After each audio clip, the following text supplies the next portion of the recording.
사랑이라고 하는 그것은 걸음을 내딛는 겁니다. 누군가를 향해서 용기를 내서 걸음을 내딛지 않는다면 그러면 그 사람은 사랑할 수 없을 겁니다. 누군가와 사랑을 하게 된 후에도 여전히 사랑은 걸음을 내딛는 겁니다.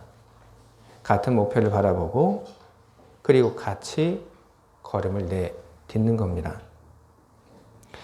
예수님의 성육신 사건은 바로 그런 사랑을 보여준 우리에게 향하여 걸음을 내딛는 그런 사건이었습니다. 예수님께서는 성육신 사건을 통해서 우리에게 한 걸음 가까이 다가오셨습니다. 그런데 여전히 주님과 우리의 그 간격은 컸고, 그래서 주님께서는 또 다른 걸음을 내딛고 또 걸음을 내딛고 우리 곁에 오셨습니다.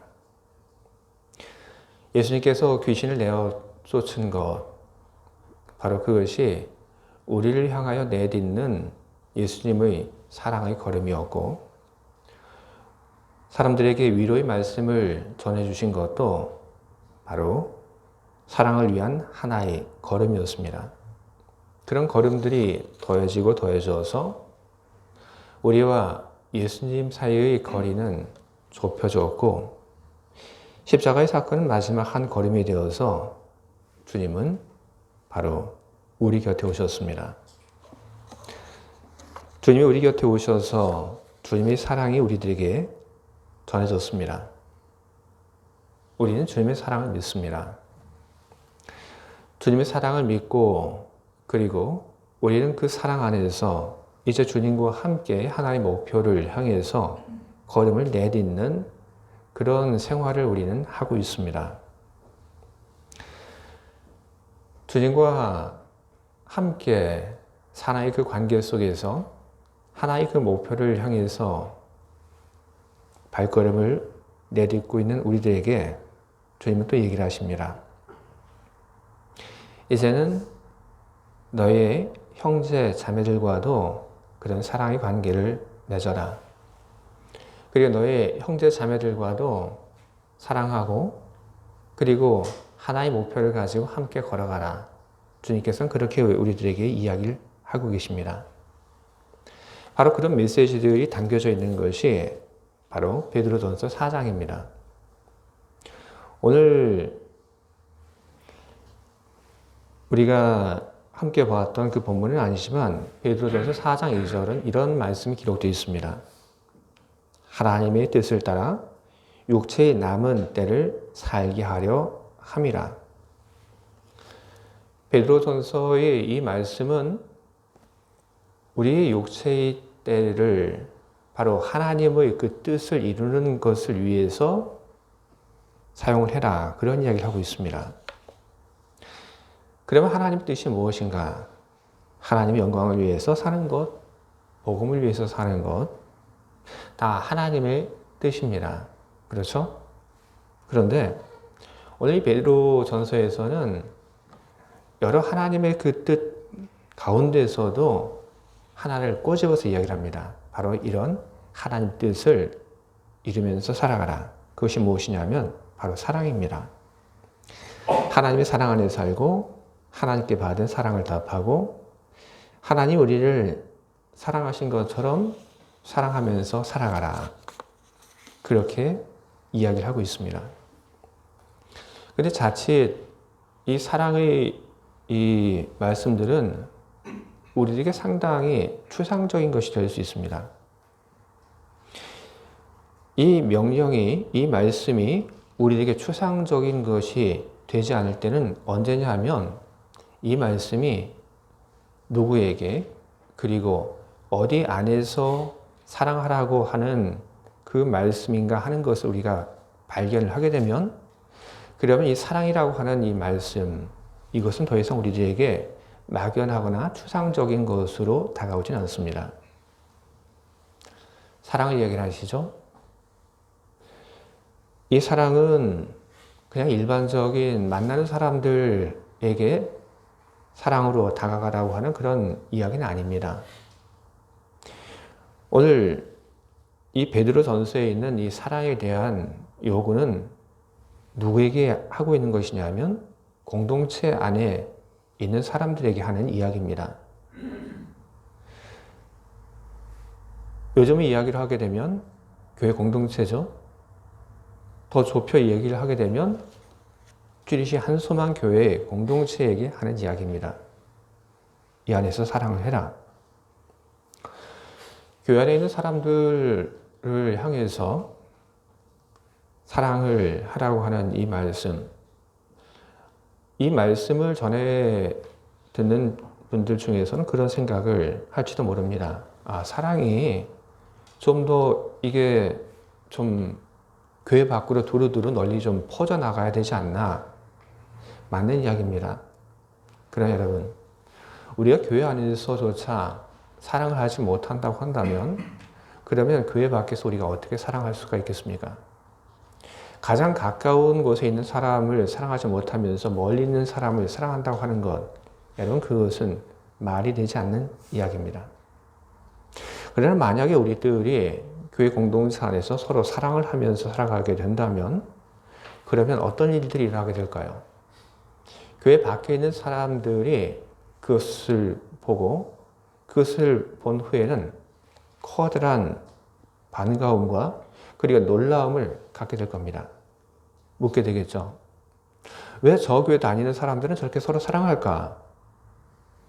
이야기를 하고 그 이유를 찾게 될 겁니다. 그리고 그 이유를 찾아서 알게 되겠죠. 아, 하나님 말씀, 그 말씀이 사랑하라고 하니까 그러니까 저 교회 다니는 사람들, 쭈릿이 한소만 교회 다니는 사람들은 저렇게 사랑하는구나. 그러면 사람들은 사랑하는 여러분들을 칭찬할 것이고 그리고 사랑하라고 하는 그 명령을 전한 하나님의 이야기를 하게 될 겁니다. 하나님의 이야기하게 될 때 그것은 자연스럽게 하나님께 영광을 돌리는 일로 이어지게 될 것입니다. 우리는 사랑하는 그런 생활을 바로 이 교회 공동체 안에서 우리는 해야 합니다. 그런데 지금의 우리를 보게 되면 우리는 이미 사랑할 준비가 많이 되어 있습니다. 누군가와 주 안에서 이미 사랑하는 그런 관계를 맺은 것도 보입니다. 그러나 어떤 특정한 사람과의 주 안에서의 그 사랑뿐 아니라 우리는 이 안에 있는 모든 사람들과 주 안에서 사랑하는 그런 관계가 우리는 되어 가야 합니다. 그것을 위한 준비는 이미 다 되어 있습니다. 우리는 하나의 믿음을 가지고 있습니다. 그리고 우리는 하나의 교회 울타리 안에 있습니다. 우리는 하나의 교회 울타리 안에 있어서 우리는 정기적으로 우리는 교회 안에서 만납니다. 친해질 수 있는 그런 기회, 그런 시간들 이미 우리는 다 가지고 있습니다. 그리고 우리는 대략 압니다. 저 사람이 어떤 사람인지. 이 앞에 앉은 우리 세 분, 제가 다 알죠? 그쵸? 제가 다 알죠? 그쵸? 모른다고 생각하시는 것 같은데 제가 다 압니다. 뭐 하시는지 다 압니다. 여러분도 그렇죠? 다 알죠? 다 알죠? 다 압니다, 우리는. 우리는 상대를 압니다. 저 사람이 신뢰할 수 있는 사람이라고 하는 걸 압니다. 많이 봐서 저 사람이 어떤 그런 성품을 가지고 있는지 우리는 압니다. 우리는 많이 알고 있어요. 우리는 이미 저 사람과 가까워질 수 있는 그런 준비가 우리는 다 되어 있습니다. 우리 교회 공동체 안에서 우리가 주 안에서 서로 사랑하는 그런 관계가 되기 위해서 필요한 것은 무엇이냐 하면 이제 서로를 향해서 우리들이 다가가는 그런 단 몇 걸음만 그것만 있으면 여러분 되는 겁니다. 근데 우리가 서로를 향해서 다가가기 전에 우리가 좀 잊지 말아야 할 것이 있습니다. 뭐냐면 저 사람도 나도 완전하지 않다고 하는 겁니다. 우리가 나도 저 사람도 완전하다고 하는 것을 알지 못하고 무작정 다가가게 되면 그러면 우리는 실수하게 되고 잘못하게 되고 우리는 상처를 받게 됩니다. 그래서 우리는 나도 저 사람도 완전하지 않다고 하는 것을 우리는 알아야 합니다. 완전하지 않다.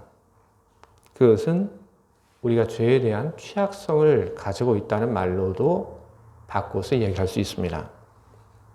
취약성이라고 하는 말은 어떤 말이냐면 사전에는 이렇게 되어 있습니다. 신체적 또는 정서적으로 공격을 받거나 피해를 입을 가능성에 노출되어 있는 성질이나 상태. 바로 그게 취약성입니다. 우리가 죄에 대해서 그런 취약성을 가지고 있습니다. 여러분, 세상 어디나 죄는 있습니다. 그리고 인간은 거기에 대해서 취약합니다. 여러분, 교회 안에 죄가 있습니까? 없습니까? 있죠. 당연히 있습니다. 세상 어디나 바이러스가 있고 세균이 있는 것처럼 교회 안에도 죄는 있습니다. 거기에 대해서 우리들이 대항할 그런 힘들을 가지고 있는가 아닌가, 그것이 중요한 것이죠. 우리는 이 교회 안에 죄가 있다고 하는 것, 그리고 인간은 그런 죄에 대해서 취약하다고 하는 것을 우리는 먼저 인정을 하고 들어가야 하는 겁니다. 그리스도인이라 하더라도 믿음이 약한 그리스도인, 죄에 대해서 취약합니다. 그것은 이상한 일은 아닙니다. 우리가 구원을 받은 것을 뭐에 비유할 수 있냐면 병에 걸렸다가 회복된 것에 비유할 수 있습니다. 병에 걸렸다가 병원에 들어가서 그 의사의 치료를 받고 약을 먹고 몸이 회복이 됩니다. 병이 다 나았습니다. 병에 걸렸다가 병이 다 나으면 그러면 몸에 병은 없지만 몸은 어떻게 됩니까? 여러 가지 약을 많이 먹었기 때문에 몸이 다른 병균에 바이러스에 무척 취약합니다. 그리스도인의 상태 역시 크게 다르지 않습니다. 예수를 믿는 그 믿음으로 말미암아 죄가 용서를 받았지만, 하지만 믿음이라고 하는 그런 죄에 대한 그런 항체가 우리에게 없다고 한다면 죄는 그 취약한 부분을 공격을 해서 우리가 죄에 빠지게 그렇게 만들게 되는 겁니다. 오늘 이 베드로전서 4장에도 그런 죄의 취약성, 그것이 나오고 있습니다. 죄의 취약성 속에 살고 있는 인간의 모습이 나오고 있는데 4장 9절 보게 되면 이런 말씀이 기록되어 있습니다. 서로 대접하기를 원망 없이 하고 각각 은사를 받은 대로 하나님의 여러 가지 은혜를 받은 선한 청지기 같이 서로 봉사하라. 여러분, 이 말씀들이 왜 나온 걸까요? 말씀이 나온 그 정황이 있겠죠. 그 정황은 뭔가? 바로 우리는 이 말씀 속에서 죄가 발생한 그 정황을 우리는 보게 됩니다. 좋은 뜻으로 뭔가 일을 시작했는데, 그런데 원망이라고 하는 그런 결과가 생긴 그 이야기를 여기서는 적고 있습니다. 지금 우리 이야기로 하게 되면 이렇습니다. 제가 100프랑짜리 점심을 제가 대접을 합니다. 그런데 제가 100프랑짜리 점심 식사를 대접했는데 그 제가 대접한 그 상대는 입을 싹 닫고 계속해서 제가 몇 번을 제가 대접을 해도 계속 저한테 얻어먹을 생각을 합니다. 그거 똑같은 겁니다. 그래서 기분이 나쁘다. 식사 친구의 자리에서 나는 봉사하는데 어떤 사람은 가만히 앉아서 아무 수고도 하지 않고 가만히 먹고 그냥 갑니다. 그럼 원망이 생깁니다. 그런 이야기가 바로 이 베드로 전서에 등장을 하고 있는 겁니다. 나는 무언가를 좋은 뜻으로 저 사람과 친하기 위해서, 저 사람을 사랑하기 위해서 나는 내가 가지고 있는 지갑을 열고 식사 초대하고 섬겼는데 저 사람은 전혀 거기에 대해 반응하지 않고 저 사람은 자꾸 나를 이용하는 것 같다. 그럼 상처가 되고 원망이 됩니다. 나는 저 사람을 섬기기 위해서 애를 쓰는데 저 사람은 계속 섬김 안 받고 그 무엇 하나 내주지 않고 수고하지 않는다. 그러면 좋은 뜻에서 섬기고 봉사했지만 그러나 그 끝은 나쁘게 나오게 되는 겁니다. 원망이 생기게 되죠. 그리고 그 원망은 어떻게 이어지게 되냐면 그 원망은 죄로 발전하게 됩니다. 그래서 우리는 원망이 생기지 않도록 우리는 해야 하는 것입니다. 우리 교회 공동체 안에서 서로 사랑하는 것, 여러분 그 서로 사랑한다고 하는 것은 그건 막연한 것이 아닙니다. 분명한 어떤 사랑의 그 형태, 목표, 그런 모습들이 있습니다. 예수님께서는 사랑에 대해서 이렇게 얘기하셨죠. 내 몸처럼 서로 사랑해라. 그렇게 얘기하셨죠. 그리고 고린도서를 보게 되면 사랑에 대한 이야기를 또 우리들에게 전하는 그런 메시지가 있습니다. 사랑을 오래 참고 사랑을 이야기를 하죠. 그러나 오늘 우리가 함께 나누고 있는 이 본문 말씀 속에서는 그런 사랑을 이야기하기보다 조금 더 구체적인 교회 안에서 이루어져야 하는 사랑의 그 형태를 이야기하고 있습니다. 그건 어떤 것인가? 서로라고 하는 말이 바로 그것을 표현하고 있습니다. 서로 사랑해라. 서로 대접해라. 서로 봉사하라.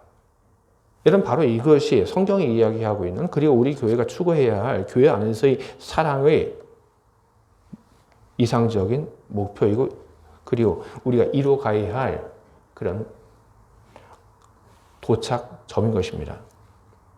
여러분, 우리가 함께 섬기면 우리 안에는 원망이 생기지 않습니다. 내가 누군가를 마음을 다해 섬겼는데 상대도 나를 그렇게 대해주면, 그러면 원망이 생기지 않습니다. 뭐가 생기죠? 대신 고마움이 생기죠. 감사가 생기고, 그리고 사랑하는 마음이 생기죠. 바로 그런 겁니다. 교회 안에서 봉사를 할 때도 마찬가지입니다. 나 혼자 하면 지치고, 그리고 원망이 생기게 됩니다. 못합니다, 여러분. 그거 오래 못합니다. 하지만 함께 하게 되면 얘기는 다릅니다. 나뿐 아니라 함께 하는 것을 보게 되면, 그러면 힘들지만 그 힘든 봉사를 견딜 수 있는 그런 힘을 함께 일하는 속에서 얻게 되는 겁니다. 서로 사랑해라. 서로 대접해라. 서로 봉사하라. 함께 일하는 것, 함께 섬기는 것. 바로 그것이 성경이 우리들에게 이야기를 하는 그런 이상적인 사랑의 목표인 것입니다. 여러분, 서로라고 해서 등가 교환을 하라고 하는 것도 아닙니다. 내가 100프랑짜리 뭔가를 대접했기 때문에 꼭 저 사람도 나한테 90프랑짜리 대접하면 안 되고 꼭 100프랑짜리 대접을 해야 된다. 여러분, 이런 얘기를 하고 있는 건 아닙니다. 성경은 우리들에게 내가 한 일에 대한 어떤 등가 교환을 이야기를 하고 있는 것 아닙니다. 그럼 교회가 치사해집니다. 그러면 교회는 뭐만 남냐 하면 교회는 장사꾼만 남게 됩니다. 무게를 재게 되죠. 값을 측정하는 그런 일만 남게 되는 겁니다. 그걸 하는 건 아니죠. 서로 가지고 있는 것을 베풀고 반응하면서 살라고 하는 겁니다. 그렇게 반응하고 움직여라.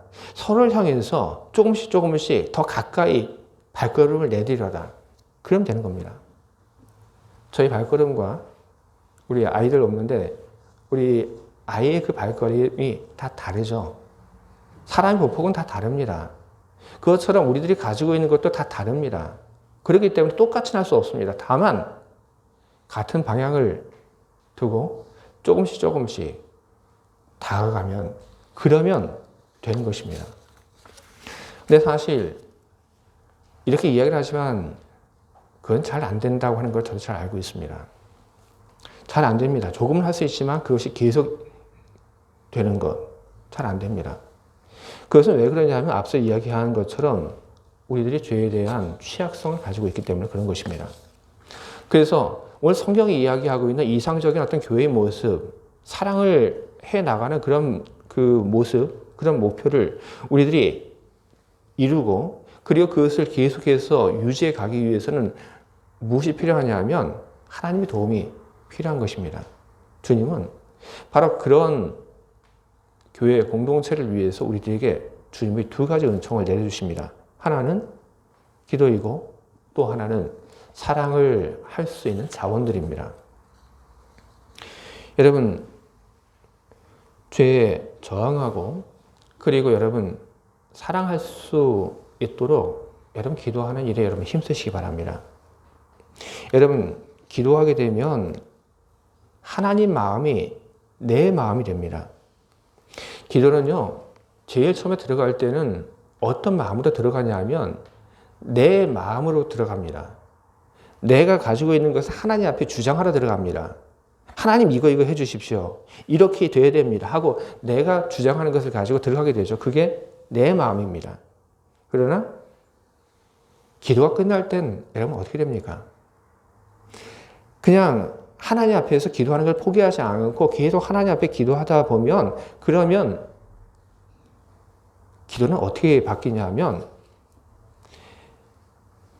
내 마음이 하나님의 마음으로 바뀌게 됩니다. 여러분 바로 그게 기도가 하는 일들입니다. 예수님께서 십자가에 달리기 전에 기도하셨죠.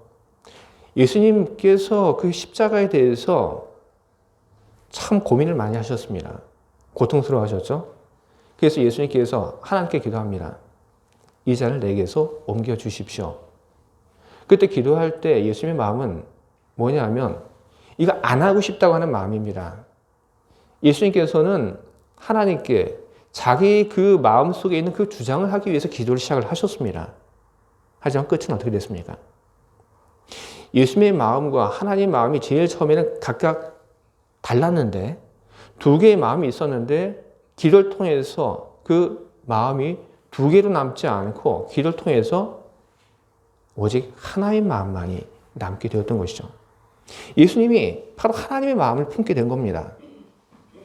여러분 바로 그런 것입니다. 우리가 기도하게 되면요.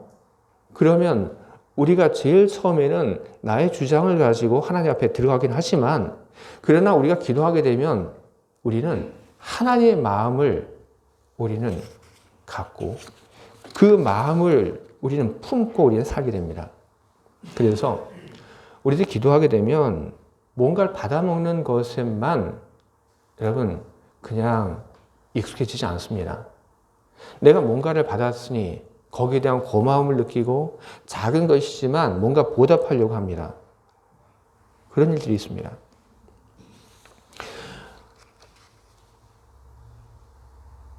독일에 있는 어떤 학교에서 어떤 그 박사과정에 있는 그 학생이 이제 학사과정에 있는 사람들 그리고 석사과정에 있는 사람들 이 논문을 좀 지도해 줬습니다.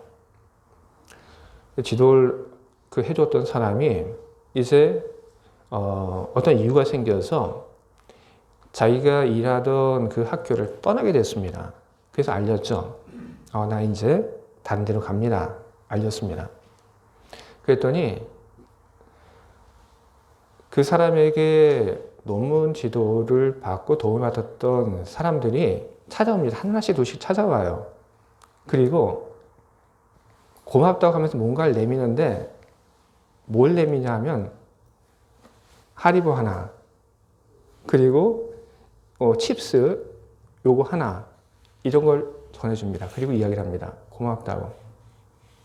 뭔가 여러분 바로 마음인 거죠. 그 도와줬던 그 일에 대해서 어떤 그 비싼 값을 지불하고 뭔가 대단한 것을 줘야지만 그래야지만 되는 건 아니죠. 작은 것이지만 기억하고 고마움을 표현하는 바로 그런 것이 사람의 마음을 따뜻하게 하고 그리고 그 관계를 더욱더 깊게 만들어 가게 되는 것입니다. 우리가 기도하게 되면 바로 그런 마음들을 우리는 갖게 됩니다. 누군가가 우리들에게 한 그 일들에 대해서 당연하게 여기지 않고 고마워하는 그런 마음들을 우리는 품게 됩니다. 또한 반대도 있습니다. 우리가 기도하게 되면 저 사람이 가만히 앉아 있더라도 그리고 내가 저 사람을 많이 섬겼지만 그럼에도 불구하고 반응이 없더라도 거기에 대해서 원망하지 않습니다. 이유가 있겠거니 하고 믿고 그리고 저 사람이 그 무엇인가를 나에게 되돌려 주지 않는다 하더라도 하나님께서 이 모든 것을 다 보고 계시다 하는 그런 생각을 하면서 나에게 반응하지 않고 가만히 있는 그 사람에 대한 원망을 우리는 갖지 않게 되는 것입니다. 그래서 여러분 사랑이라고 하는 그것은 우리가 기도를 할 때 우리는 그것을 계속 그리고 끝까지 우리는 해나갈 수 있는 것입니다. 사람들은 이 이야기를 합니다. 사랑하면 기도한다. 맞는 말이죠. 여러분 사랑하면 기도합니다. 여러분 가족들, 자녀들, 부모들 사랑하니까 기도하죠. 맞는 이야기입니다. 사랑하면 여러분 기도합니다. 하지만 성경의 논리대로 우리가 사랑하는 사람들만을 우리가 위해서 기도한다고 한다면 도대체 거기에 어떤 유익이 있겠습니까? 여러분, 더 많이 여러분 사랑하기 위해서 기도하시기 바랍니다. 더 많은 사람들을 사랑하기 위해서 여러분 기도하시기 바랍니다. 우리는 그렇게 함으로 우리는 변화되고, 그렇게 함으로 우리는 하나님의 마음을 품고, 우리는 더 많은 사람을 사랑하며 치사하지 않게, 우리는 원망하지 않고, 우리는 사랑 속에서 우리는 살아갈 수가 있게 될 것입니다. 사랑하는 삶을 계속할 수 있도록 하기 위해서 주님께서는 기도라고 하는 그런 그 큰 은총을 우리들에게 베푸신 것뿐 아니라 또 한 가지 주셨는데, 그것은 무엇이냐면 바로 사랑을 위해서 사용할 수 있는 것, 그것을 주님께서는 우리들에게 내려주십니다. 사랑의 그 관계는 물질적인 것으로만 되는 것은 아닙니다. 배려하는 말도 있고, 그리고 행동도 있어야지, 그래야지 그 관계가 이루어지게 되는 것이죠. 만약에 이런 것이 없다고 한다면 아무리 물질적인 것을 안겨다 준다고 해도 사랑의 관계는 유지되지 않고 깨어지게 됩니다. 아내에게 남편에게 화를 막 냅니다. 그리고 나서 선물 하나 확 던져주고, 됐지? 여러분, 이게 사랑의 관계입니까? 유지 안 되죠? 이런 건 사랑의 관계는 아닙니다. 사랑에는 돈도 필요하고, 말도 필요하고, 행동도 필요합니다. 다 필요합니다, 여러분. 우리는 교회 안에서 사랑을 하는 데 있어서 참 많은 것이 필요하다고 하는 것을 우리는 발견합니다. 그런데 그걸 누가 주시냐면 하나님이 우리들에게 주십니다. 오늘 말씀 보게 되면 여기는 어떤 이야기가 나오냐 하면 말씀을 전하는 사람에 대한 이야기가 나옵니다. 하나님이 주신 그 말씀을 가지고 전하는 것이죠. 말씀을 가지고 사람을 위로하고 격려하고 사랑하는데 말씀을 전한다. 그거는 대체로 목회자들이 많이 하는 일들입니다. 저나 전도사님이 하는 그런 일들인데, 그러나 저나 전도사님만 말씀을 하나님께 받아서 사랑을 전하고 위로하고 격려하는 일만 하냐? 그렇지 않습니다. 여러분들도 마찬가지입니다. 여러분들도 하나님 주시는 말씀을 받아 그 말씀을 가지고 위로하는 일들을 여러분들 할 수가 있고 하고 계신 분들도 있습니다. 어떤 분들과 제가 교회에 대해서 이야기하면서 제가 그런 이야기를 합니다. 나 우리 교회에 있는 분들 내가 잘 이게 보게 되는데, 근데 그 중에는 글씨를 예쁘게 쓰시는 분도 있고 말을 너무 잘하는 분도 있다. 제가 이야기한 적이 있습니다. 기억하시는 분이 있을 겁니다. 정말 말을 너무 잘하십니다. 너무 예쁘게. 그 사람과 이야기하게 되면 괜히 기분이 좋아집니다. 한국말이 어떻게 이렇게 잘하죠? 바로 하나님께서 바로 그 사람에게 그런 은사를 주셨기 때문에 저는 그렇게 말을 잘한다고 그렇게 저는 믿고 있습니다. 여러분, 하나님께서 우리에게 주시는 것은 그런 말만 우리들에게 주시는 것이 아닙니다. 어떤 경우에 어떤 말을 해야 할까 하는 그 말만 우리들에게 주시는 것이 아니라 하나님께서는 어떤 재능, 힘, 그 모든 것을 우리들에게 주십니다. 무엇을 위해서? 교회 안에서 서로를 잘 섬기도록 하기 위해서 우리에게 주십니다. 그리고 거기에는 재물도 물론 포함되어 있습니다. 대접하는데 필요한 것들, 봉사하는데 사용이 되는 것들, 누군가를 내가 격려하고 위로하고, 그리고 다운된 누군가를 붙잡아 세워주기 위해서 내가 해야 되는 그런 일들에 대한 그 모든 것을 하나님께서는 우리에게 주십니다. 그런데 사람들은 간혹 착각을 합니다. 지금 내 손에 들어와 있기 때문에, 내가 지금 보관하고 있기 때문에 내 것이다. 아니요, 여러분. 그렇지 않습니다. 하나님은 모든 것을 움켜잡고 보관하라고 주신 것 아닙니다. 하나님은 우리에게 많은 것을 주십니다. 힘도 주시고, 그리고 말의 지혜도 주시고, 그리고 뭔가 할 수 있는 힘도 주십니다. 그것은 무엇이냐면 사용하라고 하는 겁니다. 사랑하는데 사용하라고 주시는 겁니다. 그리고 우리가 그것을 사용하게 되면 주님께서 그걸 또 채워주십니다.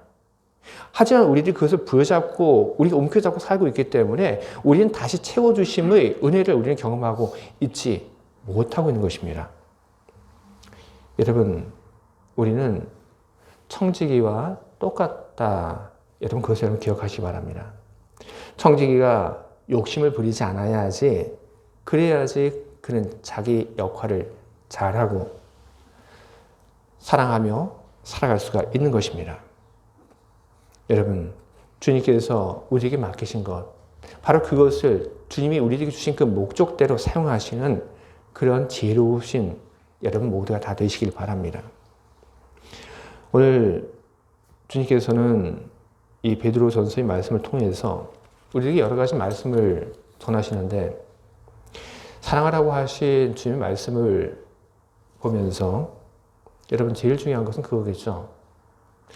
사랑하라고 하신 그 주님의 마음, 그것은 무엇인가 하는 것이죠. 주님의 마음은 우리 모두가 하나님의 사랑을 느끼며 살고, 가족, 그리고 교회 안에서 사랑을 나누며 살고, 그리고 더 나아가 가족, 교회 그 울타리 밖으로 주님의 사랑을 전하며 사는 것, 바로 그것이 주님이 오늘 우리들에게 갖는 마음인 것입니다. 저는 우리 교회 안에 있는 분들이 모두 많이 사랑을 받았으면 좋겠습니다. 그리고 교회 안에 있는 여러분들이 더 많이 사랑하면서 살았으면 좋겠습니다. 세상 어디에서도 받지 못한 사랑을 교회에서 받는 그런 일들이 일어나길 바랍니다. 우리는 할 수 있습니다. 우리가 받은 사랑이 참 많습니다. 우리가 교회 안에서도 누군가가 시작한 그 일들로부터 우리가 사랑을 받습니다. 우리는 그 사랑의 받음을 가지고 우리는 거기서 끝내는 그런 사람이 되어서는 안 됩니다. 우리가 받은 것을 되돌려주는 그런 일들, 그렇게 해야지 이 교회 안에서 사랑의 순환이 일어나게 되는 것입니다. 우리가 더 많은 사랑을 받는 사람이 되고 싶다고 한다면, 그러면 우리는 또한 우리가 더 많이 사랑하는 사람이 되어야 할 것입니다. 주님께서 모든 것을 마무리할 그때가 멀지 않았습니다. 그때까지 여러분, 우리 정신 차리고 그리고 근신하고 기도하며 살아가길 바랍니다. 우리 교회가 사랑으로 충만하고 그리고 사랑 안에서 여러분 모두가 매일매일 언제나 행복하기를 주님의 이름으로 축원을 드립니다. 아멘. 함께 기도하겠습니다.